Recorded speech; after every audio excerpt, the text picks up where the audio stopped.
Right,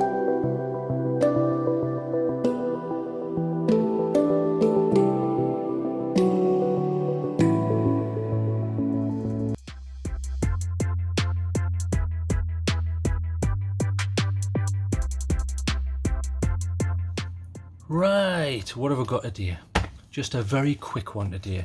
It's a little bit of a power bank and a charger in one. I thought I'd give people a look because it fits in with what this channel is about, and it certainly involves cells, which I use plenty of for the flashlights. So we'll quickly go over this. I'm not going to go in depth. I just want to give you a brief feeling of what it looks like and how it quickly functions. So it's the Xtar PB2S portable power bank charger. So I'm quite interested to have a look at this. I don't have any other Xtar stuff, although I do have a charger which I'll be looking at probably next year. Most of my other chargers, in fact, if you bear with me, there they are. Most of my other chargers are Nightcore, so I have an old, this is the, let's have a look, what's this one? This is the, I never remember the model number. This is the SC, which normally stands for Superb Charger 4, but this is about a Nightcore. And then the smaller, newer one, which is the, and again, I can never remember this one. This is the, I think it's the U4. Let's have a look. Yeah, UMS4 by Nightcore. But this isn't what this review is about. This is about a power bank charger. So let's get it out the box. I'll quickly show you what's on the box here. So there's a couple of the different sort of all your bits and pieces there. I'm not going to go too far in depth into this, so I want to just show you quickly. So let's get this out the box and see what you get. So nothing else in the box, bin that. Not going to bother reading that, can't be bothered. Let's get that out. So you get one charging cable, which is a, now looking by the colour there, that's quick charge 3 compatible, just judging by the colour, and it's a type A, which is the fat end, to the small end, which is type C. So let's get that open and then we'll have a shot. And what I'm going to do is just to test it, I have here a normal type C into just an old style USB, non-USB 3 or anything like that. And then I also have a plug here which I can use, which has your normal, well I say normal, but the high amp. I mean, if I can zoom in there and get it to focus, there you go. So you can see there, these are up to 3.1 amps, these ones, which are quite high. So you can use that for adaptive charging or non-quick charge compatible things like Samsung and what have you. And then you have a specified one which is going to do up to quick charge 3. Quick charge is just an implementation by Qualcomm, really, who do a lot of processors and things like that.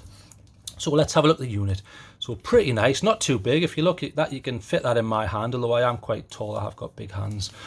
So pretty nice. The display is actually under here, you can't see it. It reminds me of an old Anker charger that I used to have, where you can't see the display unless it's lit up, so it's actually behind this section, but I'll show you that in a second.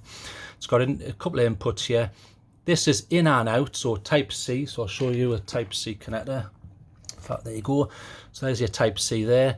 So that can go in and out, so you can put juice in using that. You can also take it out, so just to show you, so you can charge it like that, and you can also use power delivery to charge out from there, but I'll cover that in a second. And then this is output only, so this is an old type A connector. So pretty nice, I like it. It's got like an almost like a rubbery feel to it. It's a funny stuff. It is plastic, and you can see it's a little bit of tarnish there when I'm scratching it, but it's kind of got like a rubbery feel, even though it isn't rubber. It's plastic here. And then most interestingly, I quite like this, it's magnetic, so you can take that off fully or just attach it like that, and then it flips shut. And very nice implementation of a magnetic retainer there, and it does have one of these daft ribbons in for people who don't have nails long enough to take batteries out.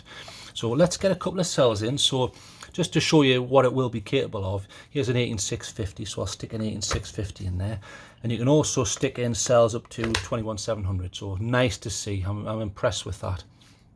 I don't think you'd probably get a protected 21700. I mean, there's a little bit of space left there. I'll just push that down. As you can see on the bottom there, see that's moving a little bit, but I don't think that's going to be enough for a protected cell, which would increase because you'd have the protection on the top there. So what I'm going to do is I'll put one battery in just so I can show you the display. So let's say you were keeping that in your pocket there. What you would do is, I mean, you needn't have the door on, but if you press this button here on the side, there you go. So it's giving you some sort of indication as to what's going on. So although the camera isn't focusing particularly well, I'll try, there you go. It's saying output 1, so you can ignore that. So at the moment it's saying there's a 28% capacity of this battery here, so that needs charging, in other words. So if I put another cell in, that should bump up. So it resets and then it should bump up.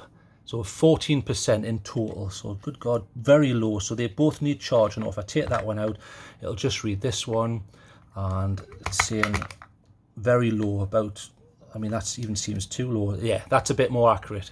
So I didn't have that in properly there. In fact, I'll move this ribbon out the way so it is in properly. So 28% on this cell, and that one's pretty low as well.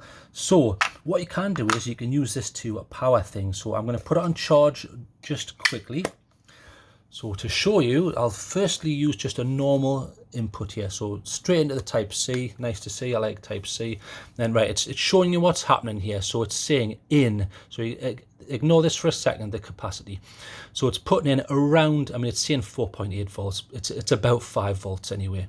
Now it's only charging at 0.1 amps there. Oh, now it's changing again. Now it's bumping up. So it's starting low and then it's bumped up. So it's doing about 800 milliamp hours there. So if I take that out, we'll just see if that can go higher with just one cell. So now I've got just the one cell in there. So it's still at 0.8. So it's not necessarily going any higher. So from a normal, now 0.8, yeah, okay. So it's not going any higher. So that's about what you're going to get, which is fine for these cells from a normal USB. So for example, if I use quick charge though, so here I'm going to plug this into the quick charge. So I'll get it into there, if I can get it the right way up. There you go. So that's in a quick charge 3 compatible port, and then we'll plug it in here and we'll see what sort of juice we get in this instance. So there's your 5 volts. Already it's doing 1.2, then up to 1.7 amps. So yeah, as long as you're just using one cell at a time with quick charge 3 compatible, you're going to get up to 2 amps, which is massively fast. I probably wouldn't recommend that on crappy cells, especially low amp ones or smaller cells, definitely not.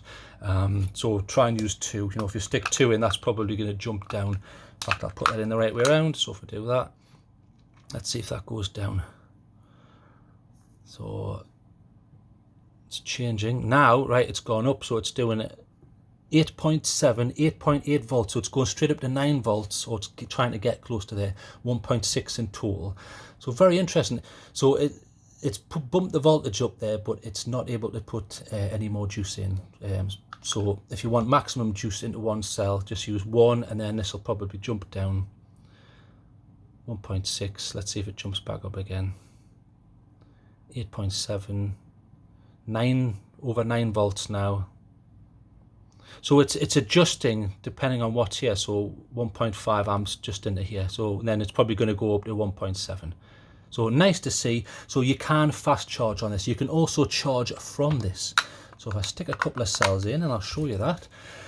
So if we reverse the process, so you put your type A into the output, and then I did have, there you go. I've got a GoPro here, so I'll use this. So we'll turn it on there.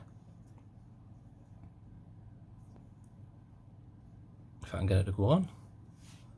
Right, I didn't have the battery in properly. Right, here we go. Right, so turn this on, and as you can see, top right, the battery is 89%. You see that? So let's plug this in. So we'll plug it into the type C on the side, and then you can see that's hang on, there you go. Right, so we'll plug that in now. Interestingly, that isn't charging. Now why is that? I wonder if you've got to re-engage that. So we'll put that out and then put it back in again. There you go. Right, now what's happening? Right, now it's charging. Yeah, so you stick your type A in, and you can see that's green, and there's a little donation there, so it's going up. So that is charging, and you can see what's happening here. So it's saying out 5 volts, and it's outing at nearly 0.9 amps. So nearly 1 amp output. So pretty good. Now what you can do is, we'll turn that off slightly. You can use type C to type C. So in other words, power delivery. So I have a type C to type C.